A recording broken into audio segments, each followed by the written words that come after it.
오늘 본문은 창세기 44장 18절로 34절까지 말씀입니다. 사실 이제 매일 성경이 18절부터로 단락을 끊었습니다만은 이제 길어서 그런 거죠. 근데 34절까지 전체가 하나의 문단이라고 할 수 있습니다. 어제도 말씀드린 것처럼 43장 31절에 그 정을 억제하고 요셉 이야기죠. 또 45장 1절에 그 정을 억제하지 못하고라고 하는 이 정 이야기를 양 사이드에다 두고 그 사이에 43장 32절부터 44장 34절까지의 말씀은 은잔을 가지고 형들을 테스트하는 그런 요셉의 이야기입니다. 그 가운데서 우리가 17절까지를 본 거죠. 이때 이제 우리가 주목해야 할 것이 14절서부터 등장을 하는 유다입니다. 그러니까 유다가 그냥 등장만 하는 것이 아니라 이게 참 묘한 것이 14절을 보면 이제 유다와 그 형제들이라는 표현으로 바뀌어요. 그러니까 유다가 거의 주장 노릇을 하게 되어지는 그런 모습입니다. 사실은 베냐민, 루벤도 있고 시므온, 그리고 레위도 있고 그러는데 유다를 내세운다라는 것은 전에 설명드린 바와 같이 이게 성경이 언약의 책이기 때문에 그렇다라고 말을 할 수가 있죠. 그리고 또 한 가지 우리가 주목을 해야 할 것은 16절에 하나님이 종들의 죄악을 찾아내셨다라고 유다가 고백한다는 거죠. 이거는 이제 종들의 죄를 찾아냈다, 은잔을 찾은 것이 그런 것 같다라는 말은 과거 20몇 년 전에 요셉을 애굽의 노예로 팔아버린 죄, 이것을 상기시키는 그런 고백입니다. 말하자면 오늘 신약식으로 말하면 회개의 고백 같은 고백을 유다가 지금 하고 있는 거죠. 그리고 이제 18절 이하로 온 겁니다. 유다의 이런 말들이 무엇을 의미하는가 하면은 이게 첫째는 베냐민을 위한 변론이죠. 그리고 이 학자들, 성경 학자들은 유다의 이런 변론을 히브리 문학 중에서 가장 아름다운 것 중에 하나다라고 설명을 합니다. 구약에서 가장 장려하고 멋진 내용 중에 하나다 이렇게 말하는 학자도 있습니다. 또는 가장 감동적인 말 중에 하나다라고 극찬을 하는 그런 성경 학자들도 있을 정도로 이 유다의 이 어제 오늘 말씀들은 굉장히 중요하고 감동적인 내용을 가지고 있다 하는 겁니다. 시나 수필처럼 가공되지 않고 즉석에서 말로 한 것이라는 것을 우리가 생각을 하면 시를 쓰는 사람 이야기를 제가 어느 책에서 봤는데 하나의 시를 쓰기 위해서 어떤 분은 1000번 정도를 이렇게 수정을 한대요. 시는 짧잖아요. 짧은데도 문장 수정을 하는 거예요.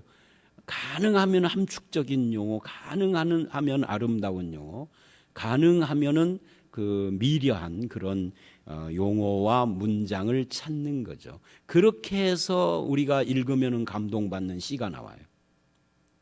수필 같은 것도 그러겠죠. 그런데 유다의 이 말은 그런 가공이 안 된 즉석에서 말로 하는 거죠. 여러분 우리가 책을 보면은 참 문장들을 잘 쓰잖아요.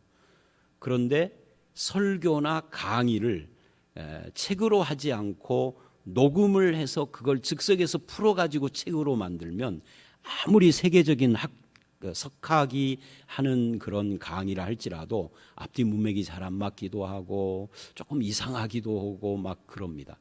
그러니까 우리가 양육반에서 읽는 책 중에 김세윤 박사 구원이란 무엇인가라는 책이 있는데 그분이 세계적인 한국인 중에 세계적 석학이라고 인정받는 몇 안 되는 사람 중에 하나거든요. 지금도 활발하게 활동하고 이번에 또 책 한 권 냈더라고요. 그래서 제가 샀는데 아직은 읽지 않고 칭의와 하나님 나라라는 그런 제목의 책을 샀는데 이분이 서문을 보니까 전에 유사한 내용의 책이 나왔어요. 칭의와 성화라고 하는. 근데 서문에 뭐라고 썼느냐면 이거는 그냥 급하게 강의 요청을 받고 강의를 준비를 해서 그냥 한 것이라 그것을 그대로 책으로 내서 자기가 나중에 읽어보니까 굉장히 어설프고 논리도 안 맞고 좀 수정도 해야 하고 그래서 다시 책을 써야 할 필요를 느껴서 이번에는 책을 제대로 학문적으로 썼다라는 서문이 있더라고요.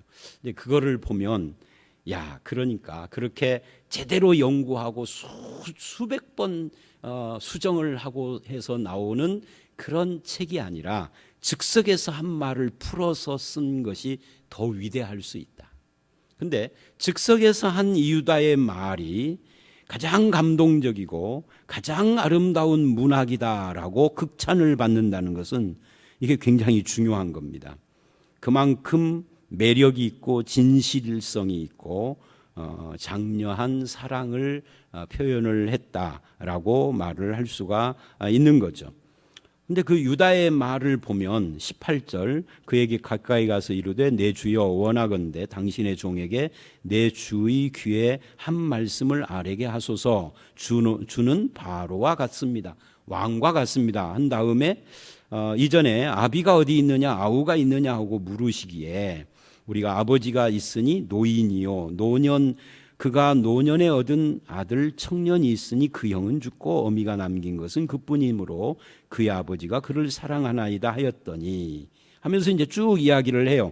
중요한 것은 유다가 아비의 생명과 여기서 아이는 베냐민이죠. 그 생명이 서로 묶여 있다라고 말하고 있다는 거죠. 그게 어디에 나오느냐면 유다의 말이 쭉 진행돼 가지고 30절에 그 이야기가 나와요.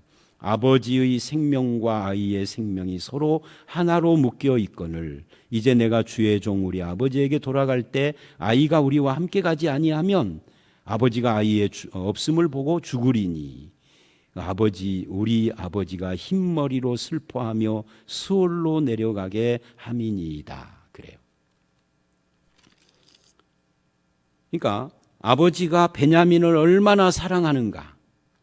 이게 30절과 20절을 연결해서 읽어보면 우리에게 아버지가 있으니 노인이요 노년에 얻은 아들 청년이 있으니 그 형은 죽고 어머니가 남긴 것은 아버지가 그를 사랑하나이다. 이게 30절 31절에서 그렇게 연결이 된 거죠. 그러니까 형들은 이제는 어떻게 변했느냐 하면 아버지가 베냐민을 사랑한다는 것을 인정하고 받아들였다 하는 거죠.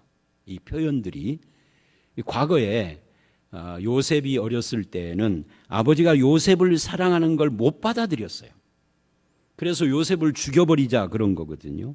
그런데 이제는 받아들이고 있는 거예요.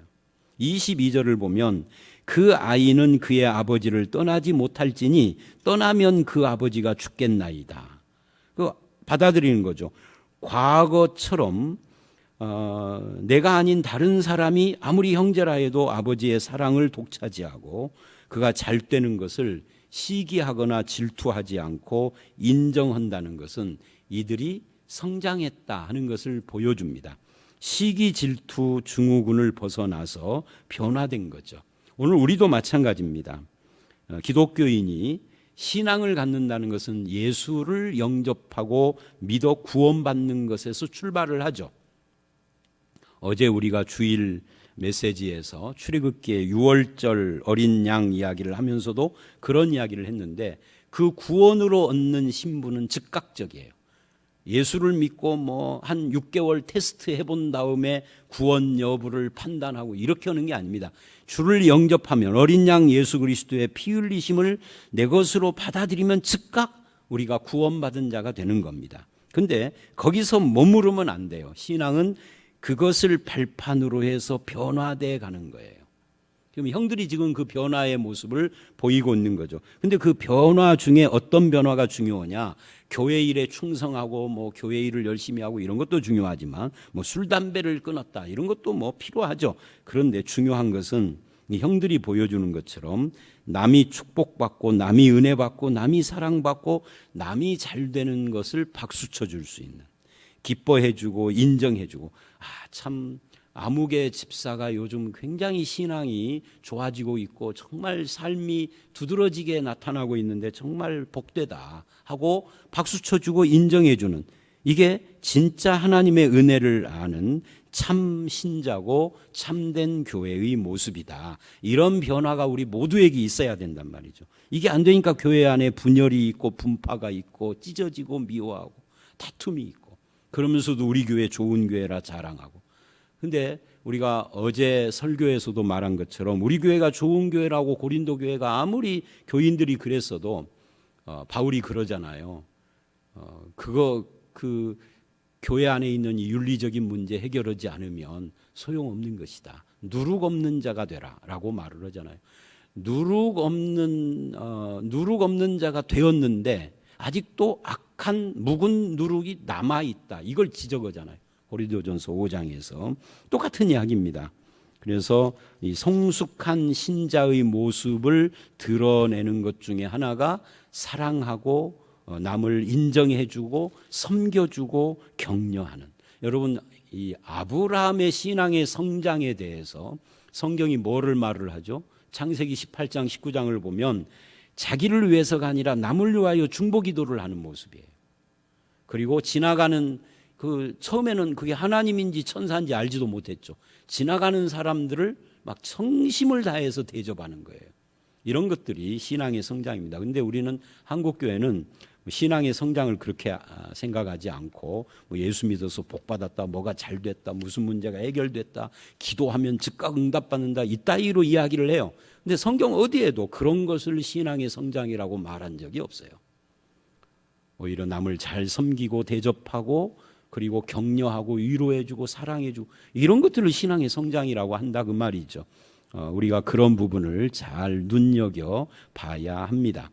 30절 31절에서 아버지 야곱과 베냐민이 생명으로 하나가 묶여져 있다 하는 이 말씀은 액면 그대로이지만 여기서 우리는 조금 더 나아가서 하나님과 우리 예수 그리스도와 우리가 생명으로 묶여져 있다 하는 것도 생각해 볼 수 있습니다. 그게 이제 오늘 본문의 본질은 아니기 때문에 그 정도만 멘트를 하고 갑니다.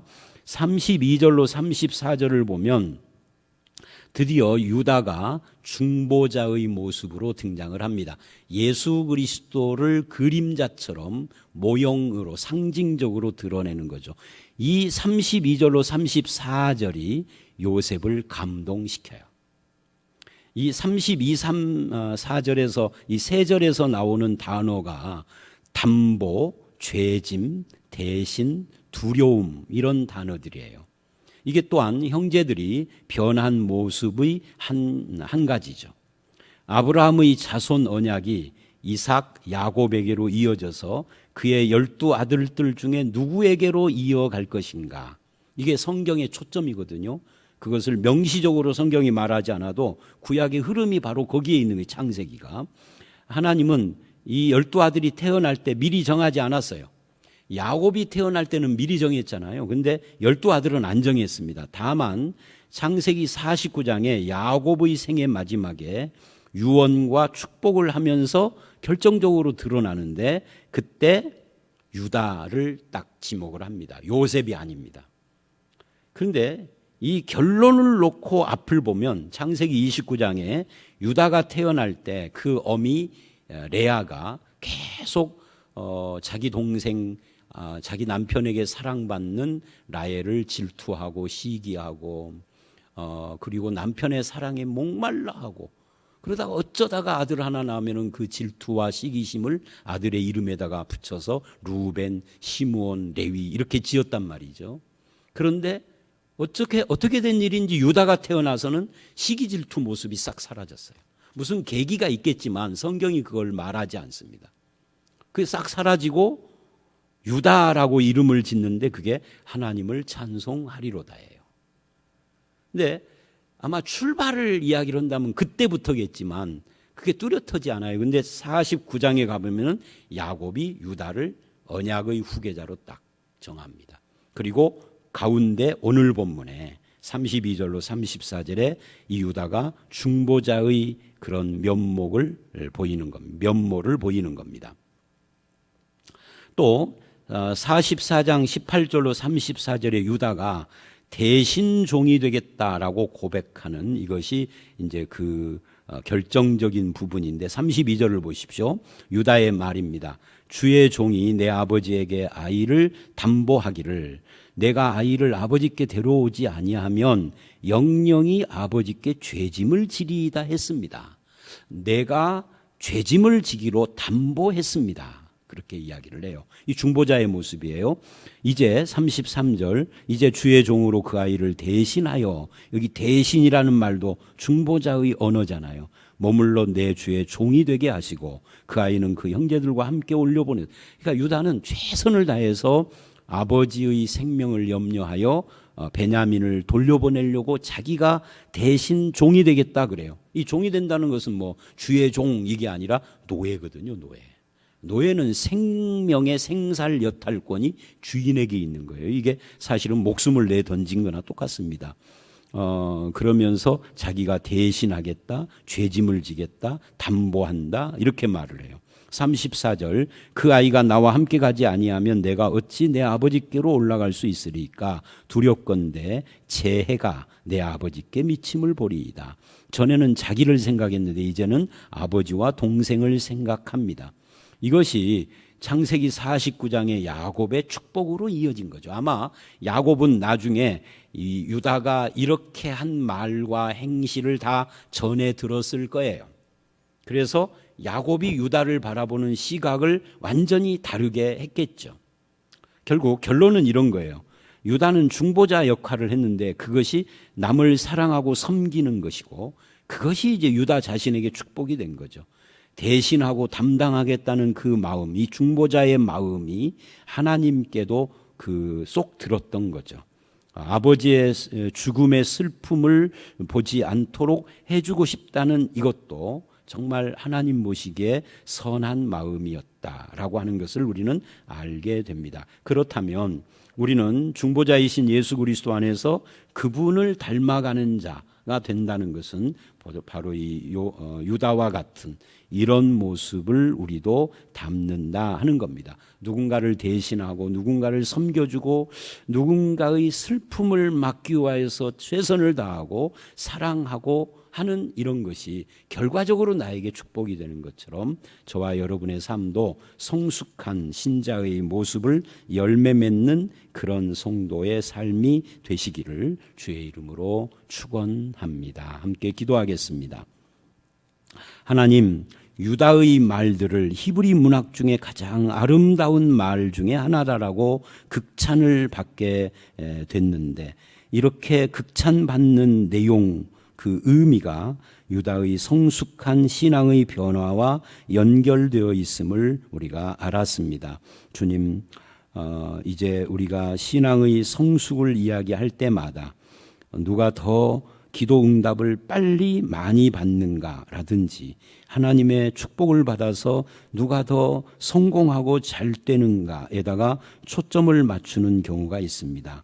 비성경적인 이런 잘못된 신앙관을 벗어버리게 하시고 아브라함이 지나가는 사람들을 대접하고 섬기며 또 소돔 고모라를 위하여서 중보 기도를 하는 것처럼 또 유다가 다른 사람이 축복받고 은혜 받으며 사랑받고 잘 되는 것을 인정하고 기뻐해 주는 것처럼 또 자기 자신이 베냐민을 위하여서 아버지를 위하여서 죄짐을 지고 대신하며 종이 되겠다라고 고백하는 것처럼 이렇게 참된 성숙한 신앙의 열매를 맺는 그런 성도로 살아가게 하여 주시옵소서. 성숙한 신자의 길을 걷는 성도들마다 주께서 축복하시고 인도하여 주실 줄 믿사오며 예수님 이름으로 기도드렸사옵나이다. 아멘.